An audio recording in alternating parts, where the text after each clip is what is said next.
Hello everyone, good morning. Yeah, it's morning. I'm Christina Gwira and I would like to invite you to join me on today's live. This is my second day doing the 30 Days of Lives challenge and I'm super excited to be here, super excited that you're here as well, whether you're on Facebook or on Periscope or on YouTube. Let's get right into it. So today I wanted to share a brief story that happened to me actually just yesterday. And what had happened was I basically was dealing with a lead and I closed a client. So let's first go over some definitions. So first and foremost, a lead is someone who is interested in your service, interested in your product, but hasn't yet made that decision to work with you. That's how I personally define a lead. A client or a customer is someone who is working with you, and some people would even go into two streams of thoughts where a client is someone where you provide higher ticket services or you provide more of a service-based approach, whereas a customer is someone where you provide more of a product-based approach in your delivery of your product or service.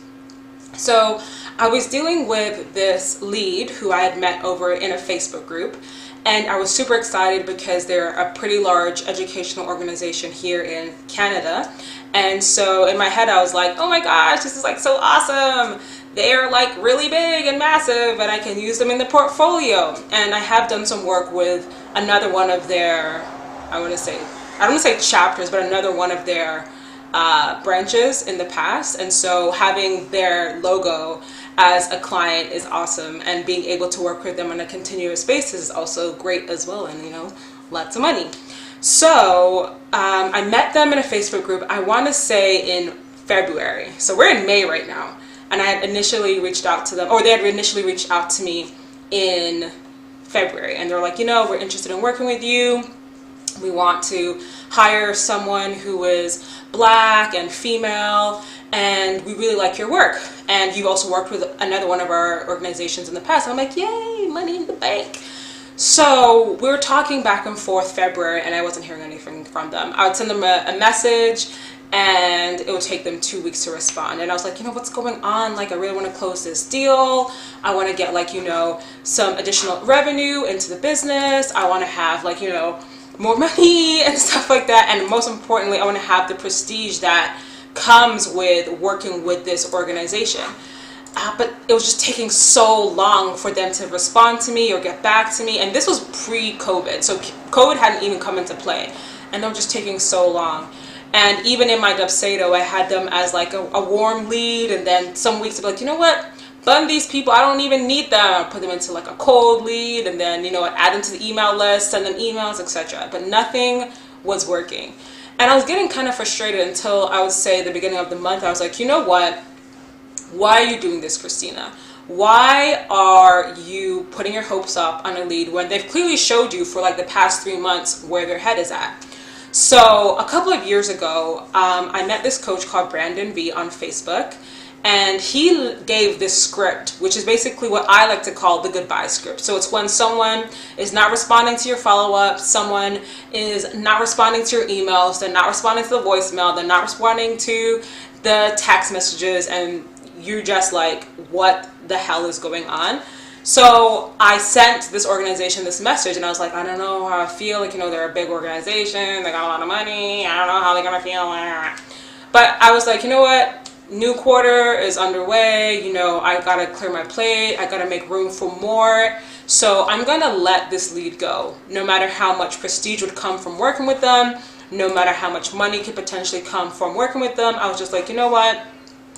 Forget about it. Like, this is not where it's at right now, and I actually don't need this. So I sent them my goodbye message, and it felt so good, and I just forgot about them.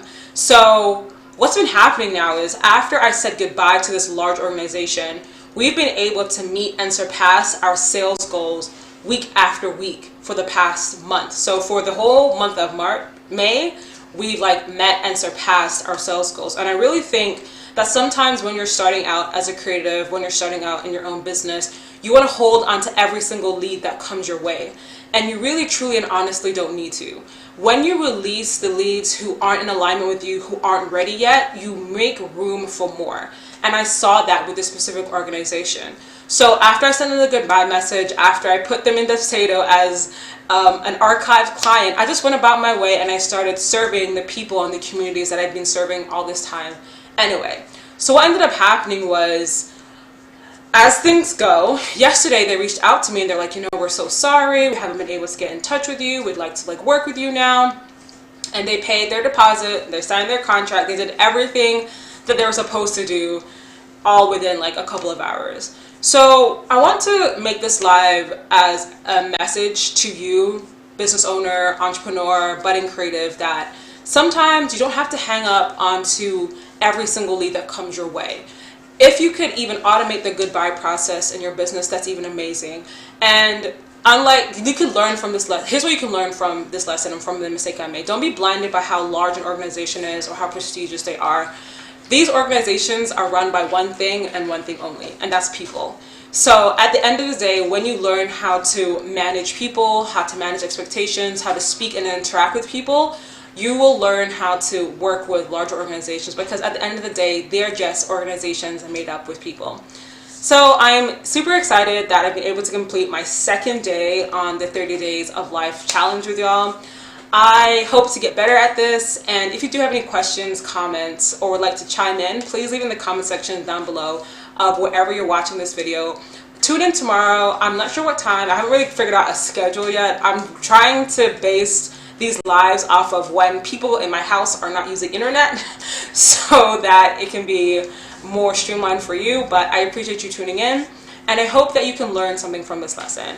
I spend most of my time over on Instagram and Twitter, so if you have not already, please follow me over there at Christina Gwira. And thank you for tuning in. Thank you for all those who are catching this on the replay as well. You are loved, you are appreciated, and I shall see you tomorrow. Bye for now.